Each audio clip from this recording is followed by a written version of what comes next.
Pour soutenir la chaîne, c'est super simple, on s'abonne, on commente, on like, on pense à la souscription, au super thanks proposé par YouTube. Voilà, si vous voulez soutenir la chaîne, vous avez tous ces biais-là.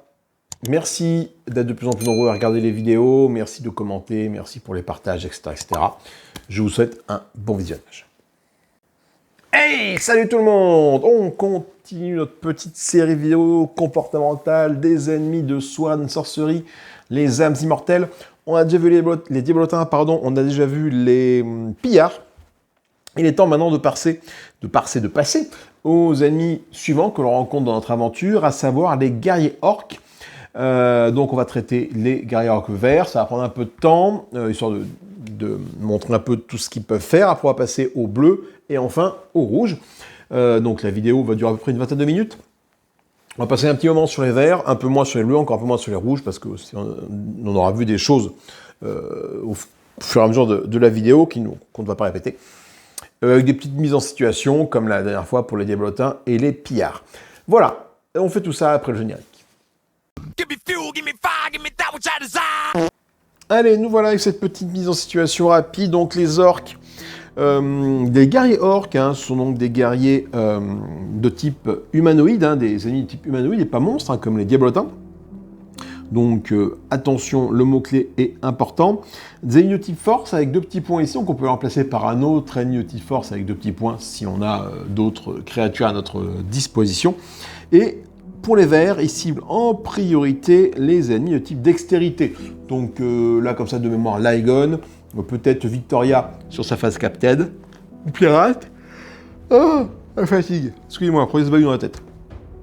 Et on va voir un petit peu ce qu'ils ont comme arme et comme capacité. Donc nous avons deux figurines ici.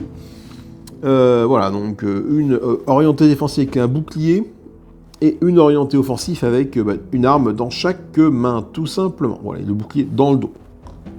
Donc un guerrier orc, qu'est-ce que ça fait? On va commencer par voir un petit peu ses différentes capacités, ses armes et ses comportements. Alors les capacités, c'est qu'il est imposant. Imposant, ça veut dire quoi? C'est qu'il compte comme deux figurines pour le contrôle et la domination de sa zone. S'il est KO, il compte comme une figurine. C'est un peu l'équivalent de la présence imposante de Icarus ou de... je suis désolé pour les bâillements, mais je ne me retiens pas. Donc, ou de Krogan, voilà, qui a également cette présence imposante qui permet de compter comme deux figurines pour le contrôle et la domination. C'est-à-dire que là, si on est comme ça, eh bien, Auriel va passer un sale quart d'heure parce que lui va la dominer. Donc il aura une touche en plus, c'est pas un bon exemple. Voilà, on va plutôt mettre ça comme ça. Ensuite, les guerriers orques verts, ils ont une capacité passive qui s'appelle le mur protecteur. Si cet ennemi ne s'est pas déplacé lors de cette séquence, il gagne plus un bouclier. Alors, ça veut dire que s'il reste sur place et que tu vas l'attaquer qui n'a pas encore bougé, il va gagner un bouclier. Pour cette séquence, ça c'est remis à 0 à plat. Par contre, à partir du moment où il a bougé, il n'a plus ce petit bonus de un bouclier. Voilà. Donc ça c'est important d'essayer de le faire se déplacer pour faire en sorte qu'il n'ait pas ce petit bonus-là, tout simplement. Ensuite, en pouvoir spécial, il a ce qu'on appelle le cri de guerre. Et qui dit quoi? Qui dit que jusqu'à la prochaine phase de préparation, tous les autres humanoïdes de sa zone gagnent plus 1 d'armure. On parle bien sûr de tous les autres humanoïdes. Alors attention cependant, quand on est comme ça, c'est chaud pour nos fesses parce que lui va booster lui et lui va booster lui. Donc ils vont chacun se donner plus 1 armure. Plus un bouclier sans plus, ils n'ont pas bougé. Là, vous avez un passage impossible pour aller derrière, ça va être très compliqué. Donc les guerriers orques verts sont des guerriers défensifs, voilà, qui vont permettre de booster en plus la défense des autres humanoïdes de sa zone. En arme, il a une hache et un bouclier, il tape avec un dé rouge, 4 dés bleus, et sur un éclair, il va te repousser. Là, il te repousse sur un éclair. Attention, un rouge, 4 bleus, c'est puissant, et ça fait très mal. Il a également une arme secondaire qui est la hachette, qui lui permet de faire 2 touches, un moins en armure. Regardons un petit peu leur comportement. À 0, il attaque avec hache et bouclier. Voilà, il n'y a pas de... Il n'y a pas de ruse là. Attaque hache bouclier à 0, pas de problème. S'il est à 1, il va se déplacer pour engager, utilise cri de guerre, et il attaque avec sa hache et son bouclier.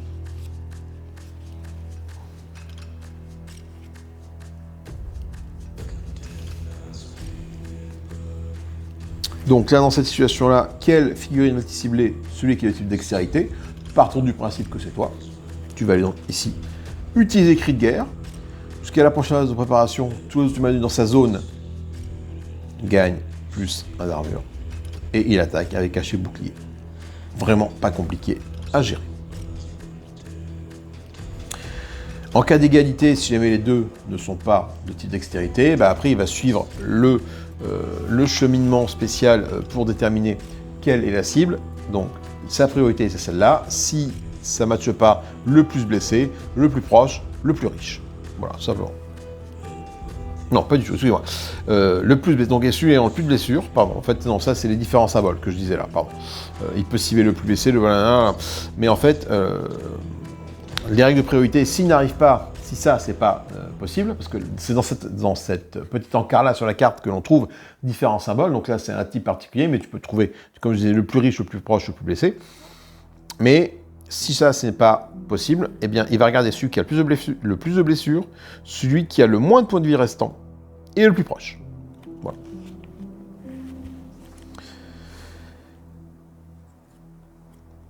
À 2, à 3, il attaque avec hachette et utilise cri de guerre. Donc si on est comme ça, alors pas comme ça parce que là il est 1, donc il va aller forcément ici, mais si on est comme ça, excusez-moi, 1, 2, 3, eh bien il va cibler celui de type dextérité. Admettons que Victoria soit de type dextérité, eh bien il va utiliser sa hachette, 1, 2, 3, donc 2 touches à moins 2 d'armure, et il va utiliser cri de guerre en boostant la défense potentiellement de ceux qui sont ici. Et comme il n'aura pas bougé, comme il fait ça, eh bien il a son petit plus en armure, en défense, pardon, en bouclier. Encore une fois, le comportement par défaut, il se déplace un maximum de cases vers le plus proche, il attaque avec hachette, il fait ici, il fait, donc il voit personne, il fait 1, 2, il attaque avec hachette un héros qui est à distance de 2 de lui, 1, 2, personne, son attaque tombe dans le vide. Voilà. C'est assez simple à gérer, il n'y a pas de... ruse par rapport aux guerriers orques. Ils n'ont pas de comportement lorsqu'on rentre dans sa case comme les pillards. Ils n'ont pas de comportement défensif lorsqu'on les touche. En réaction, ils ont un passif qui dit qu'ils sont imposants.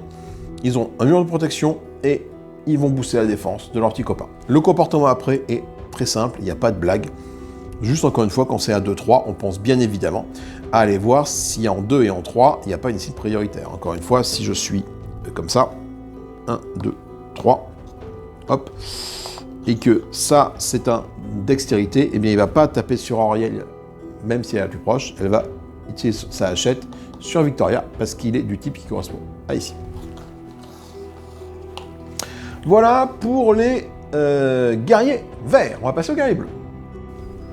Le guerrier bleu est un petit peu différent. Autant le guerrier vert est orienté défense, le guerrier bleu est orienté attaque. Et je peux vous dire qu'il tape fort sa petite maman. Déjà, il va cibler les ennemis de type force, non plus dextérité comme c'était le cas avant. Donc Torgar, par exemple, peut effectivement être... alors je crois, non, Torgar, non, je crois que c'est un type foi. Donc la S, c'est la S de Strength, force en anglais. Donc, qu'est-ce qu'il fait? De 0 à 1, il se déplace. On va enlever un, on ne m'en prend qu'un. Il se déplace pour engager. Il attaque avec hache de guerre et utilise Furie. Donc attention, lui, quand il le contacte, il va utiliser Furie. Donc là, si on est là à 0, 1, et que là, on a un personnage de type force, tiens, mettons le capitaine, la Victoria, en tant que capitaine de type force, il va sortir de la zone de Torgar pour aller ici. Il attaque avec hache de guerre. Hache de guerre, c'est quoi? 2 touches, un des rouges. Sur un clair, il fait un KO. En plus, dans ces cas-là, comme il domine la zone, il est imposant. Et bien, qu'est-ce qu'il fait? Il va avoir plus une touche. Il attaque avec Furie 1. Furie 1, c'est quoi? Furie 1, ça lui coûte, donc, il arrive en jeu avec une charge, et la moindre compétence lui coûte une charge, donc une fois que tu as Furie 1, il n'a plus de charge. Il attaque avec Hache de guerre. Cette attaque fait plus une touche et critique. Ça veut dire quoi? Ça fait qu'il attaque avec Hache de guerre. Première fois, 2 touches, 1 dé rouge. Il utilise Furie 1. Il réattaque de nouveau avec Hache de guerre. 2 touches, 1 dé rouge, mais en plus, une touche en plus et un critique. Donc attention, lui quand il a sa charge, faut faire très attention parce que là, Victoria va se prendre 2 attaques de suite.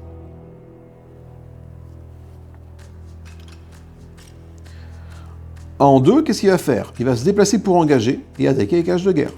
Donc s'il est là, 0, 1, 2, il va faire 1, 2 et il va attaquer.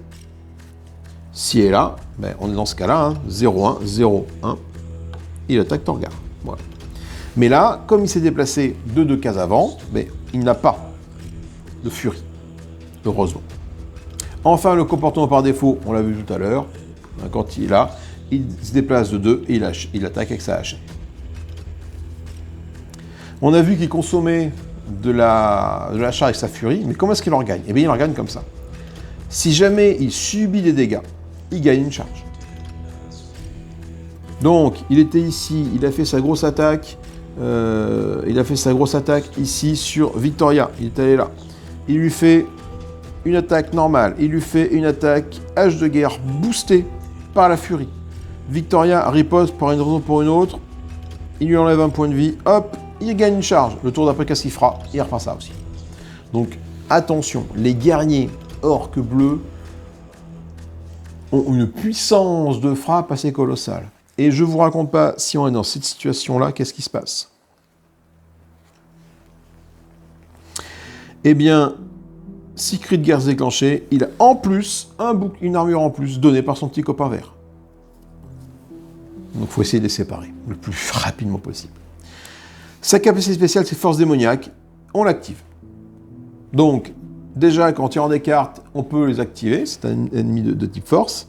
C'est ici, pardon, voilà. Mais si en plus on tombe sur ce pentacle, sur ce symbole-là, eh ben, il s'active. Donc il y a de fortes chances que les orques bleus s'activent. Et attention, ils font mal aux fesses.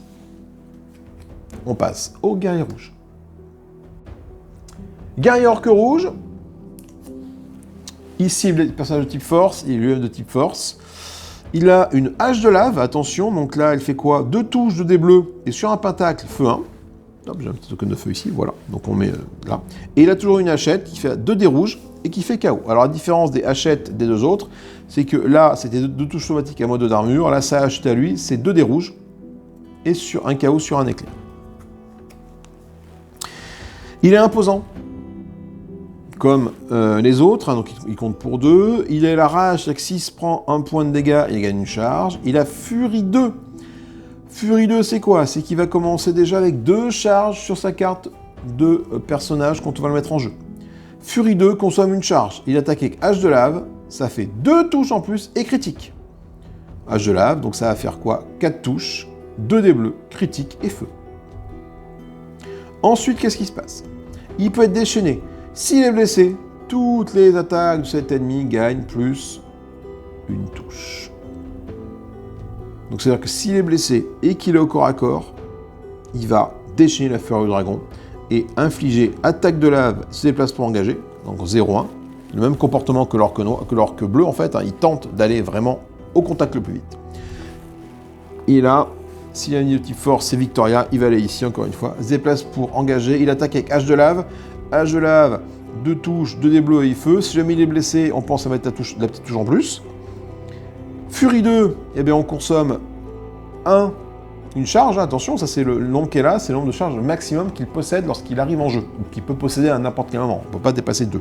Mais Furie 1 ne consomme pas 2 de charge. Furie 2, pardon, fait qu'il va consommer une charge. Donc il lui restera encore une charge après. Hein, pour utiliser Furie 2. Attaque de lave. Hache de lave, pardon, pas hache de lave. C'est-à-dire, je me rends compte qu'il y a une faute de frappe. Là, il y a H au pluriel et là, il y a H au singulier. Bon, bref. Plus 2 et critique. Donc, ça veut dire que s'il est blessé en plus, ça fera plus 1. Donc, il aura plus 2 touches, plus 2, 4, plus 1, 5, plus de dés bleus, plus feu sur un pentacle, plus critique. Donc on peut dire que Victoria va passer un sale quart d'heure. 2-3-4, qu'est-ce qu'il fait? 2-3-4, c'est encore pire. 2-3-4, il est là. Il va attaquer avec Hachette. Donc 2-3-4, 0, 1, 2, 3, 4. Donc même jusque-là, attention. Jusque-là, qu'est-ce qu'il fait? Il attaque avec Hachette. Donc il attaque qui? Le héros de type force. Donc, même si on est comme ça, il va cibler Victoria qui est de type force. Torgal est de type foi. Il se déplace pour engager. Et il attaque avec Hache de lave.